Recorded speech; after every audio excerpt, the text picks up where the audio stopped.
అందరికీ నమస్కారం. ముఖ్యంగా మనం భగీరథ జయంతి ఏప్రిల్లో జరుపుకుంటాం. సో ఆ భగీరథ జయంతి గురించి ఈరోజు మనం కొన్ని విషయాలు మాట్లాడాలనుకొని మీ ముందుకు వచ్చాం. నా పేరు లీలా మనోహర్. నేను ఆంధ్రప్రదేశ్ రాష్ట్ర ఉప్పర్ సంఘం ఉపాధ్యక్షుడిగా పనిచేస్తున్నాను. అదేవిధంగా నా వృత్తి వ్యక్తిత్వ వికాస్ నిపుణుని. ఈరోజు భగీరథ జయంతిని సంబంధించి రాష్ట్ర వ్యాప్తంగా అనేక మంది మాట్లాడుతున్నారు. ఎందుకంటే గత ప్రభుత్వం కూడా భగీరథ జయంతి గురించి ఒక జీవో రిలీజ్ చేయడం జరిగింది. అధికారికంగా గత ప్రభుత్వం కానీ నిన్న సంవత్సరంలో కూడా తెలుగుదేశం ప్రభుత్వం కూడా అధికారికంగా భగీరథ జయంతిని చేయడం జరిగింది. అయితే ఈ సంవత్సరం క్యాలెండర్లో భగీరథ జయంతిని పక్కకు పెట్టారు. అన్ని కులాల వాళ్ళకు వాళ్ళ జయంతిని ఏర్పాటు చేసుకోవడానికి క్యాలెండర్లో పొందుపరిచారు, కానీ మన భగీరథ జయంతిని పక్కకు పెట్టారనేటువంటి విషయాన్ని వాళ్ళు రిలీజ్ చేసిన జీవో ద్వారా మనకు తెలుస్తూ ఉంది.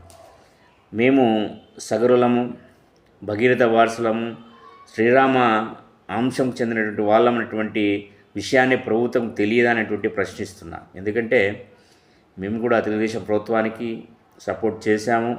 ఎన్నలేని విధంగా మేము తెలుగుదేశం ప్రభుత్వానికి సంఘీభావంగా అనేక మీటింగ్లు ఏర్పాటు చేయడం జరిగింది.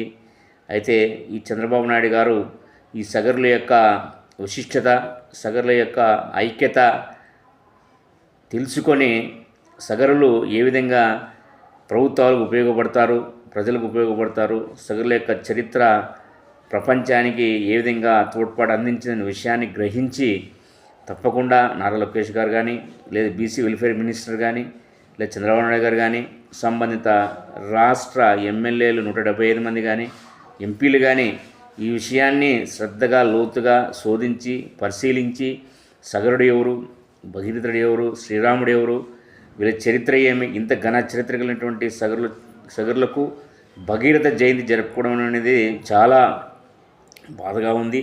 ఈ విషయాన్ని మన సగర సోదరులందరూ కూడా రాష్ట్ర వ్యాప్తంగా ఉన్నటువంటి అధికార పక్షంలో ఉండేవాళ్ళు కావచ్చు, ప్రతిపక్షంలో ఉండేవాళ్ళు కావచ్చు, అందరూ కూడా ఒక తాటి మీదకి వచ్చి ఈ తప్పకుండా అధికార లాంఛనాలతో భగీరథ జయంతి జరిపే విధంగా మనం ముందుకు పోదామని చెప్పి తెలియజేస్తున్నాను.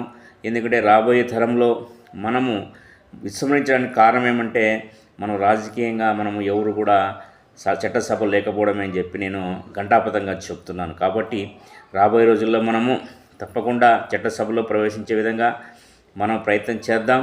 అదేవిధంగా మీ భగీరథ జయంతి గురించి మనం తప్పకుండా పోరాడి 2-3 రోజుల్లో లేదా వారం రోజుల్లో ఆ భగీరథ జయంతి జీవో వచ్చే విధంగా ప్రయత్నం చేద్దాం.